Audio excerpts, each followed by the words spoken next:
and it shall come to pass. The things that God has promised you shall, not might, shall come to pass. Now, your ability to believe that determines your ability to receive that. Hear me. If you don't believe that, you won't receive that. You really do have to be fully persuaded in your heart that it shall come to pass. I have never, ever in my life believed that I was supposed to be broke. I have been broke. I have never believed I was supposed to be broke. I have never believed I was supposed to be sick. It is very important that you raise your children with a faith-filled heart to believe that they are the head and not the tail. Because many of us, though we're getting lots of word, that we're struggling to overcome 20 years of conditioning that we would never be anything, or that we would never have anything, or that we would never be able to accomplish anything, or nobody will ever love you.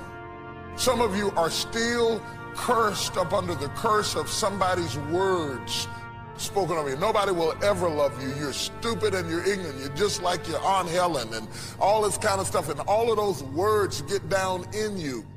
And you become pregnant, because words are seeds. And they germinate in the womb of your heart, and you become pregnant with what somebody said about you. And if you don't abort those seeds out of your heart, you will bring forth what they said about you.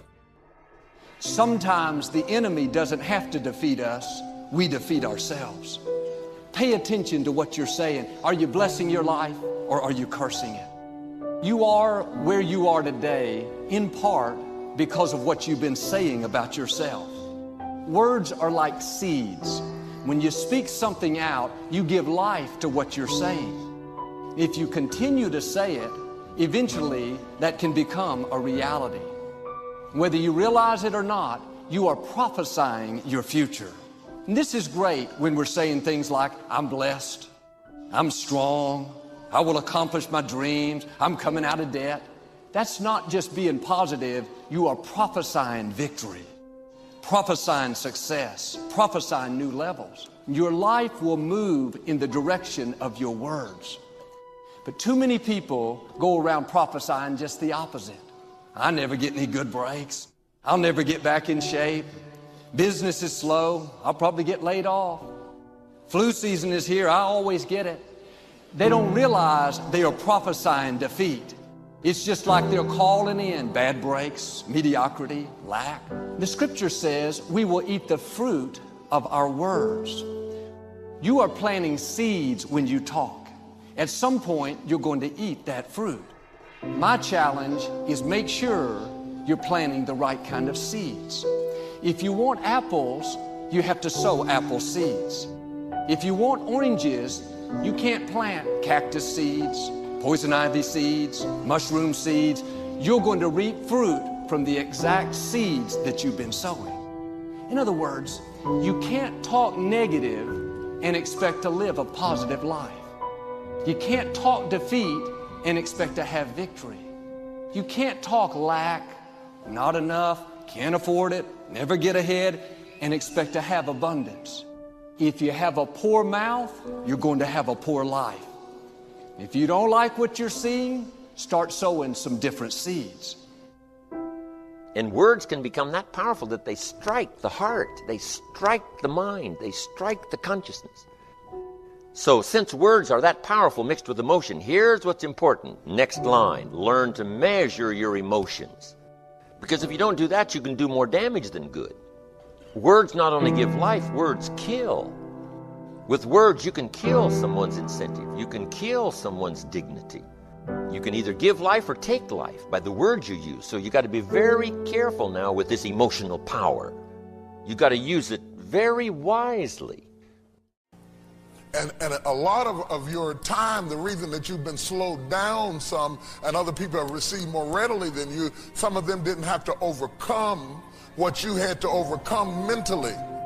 Bible said in Romans that you had to be transformed by the renewing of your mind. Well, some people's mind didn't have to be as transformed as yours did because they weren't as scarred in some of the places that you were scarred. And see, some of us readily receive some things that other people struggle to receive. And it's not just an intellectual thing where you say, oh, yeah, I believe it shall come to pass. I believe it. It has to be a conviction in your spirit. Something deep down inside of you that you really do believe it shall come to pass. I didn't say I'd never been sick. I didn't say I'd never been broke. I'm not saying that. I have been both. But I never did accept that as something I was supposed to live with. I just didn't believe it. I never did believe it. That's why I didn't like it. I didn't like it one little bit. My wife used to console me.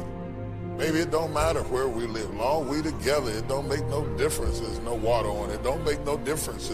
The tennis shoes got a hole in it. You got beautiful feet. And I appreciated the consolation, but I just had a horrible allergic reaction to that because I thought it wasn't supposed to be that. And as a man, I held myself responsible.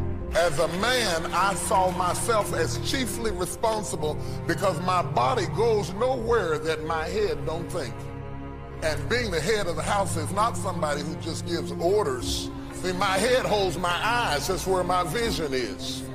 Are you hearing what I'm saying? And so there has to be something in your spirit. It doesn't matter how low you start. It doesn't matter what you have to go through. And you've heard my testimony.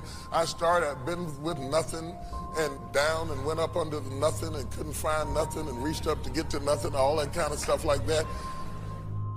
But there's a difference between being poor in your circumstances and being poor in your attitude. You have to believe that it shall come to pass. It shall come to pass.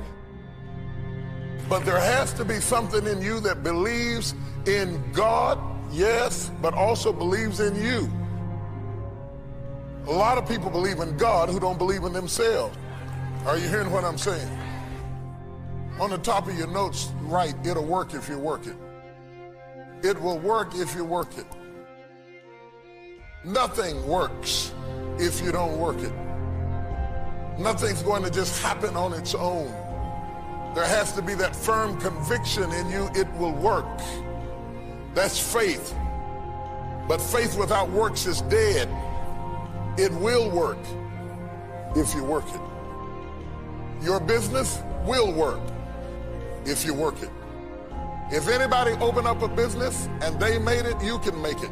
Their making it is proof positive that it will work if you work it. They have no more than you have. We all came here with the same stuff. 2 eyes and 2 legs and 2 hands and 2 feet. We came here with the same identical equipment. Makes no difference who you are. Makes no difference the color of your skin. Quit allowing yourself too many reasons to fail. There are people of all colors and cultures who made it in your city, from your background, out of your neighborhood, against the odds, around people who didn't like them, and they still made it. And if they can do it, you better believe it. Take no hostages. Focus on it. Once you got a clear vision of what God has said he would do in your life, take no hostages, make no friends, do what God called you to do. Oh, I got chills all over me. My God, my God. Some of you are messing up because you're trying to make too many friends. You're so lonely that you're making friends with people that delay you. When God has given you an objective, you have to go after it. And you have to be careful. Many, many righteous men lost the battle because of their association. You hook up with the wrong people, they'll mess you up. Take no hostages. If God said it shall come to pass, it shall come to pass. And I don't have to buddy with you to get it to come to pass. And I don't have to play dumb games to get it to come to pass. I don't believe it. I don't have to play politics and I don't have to play kissy-kissy. If God said it shall come to pass, it shall come to pass.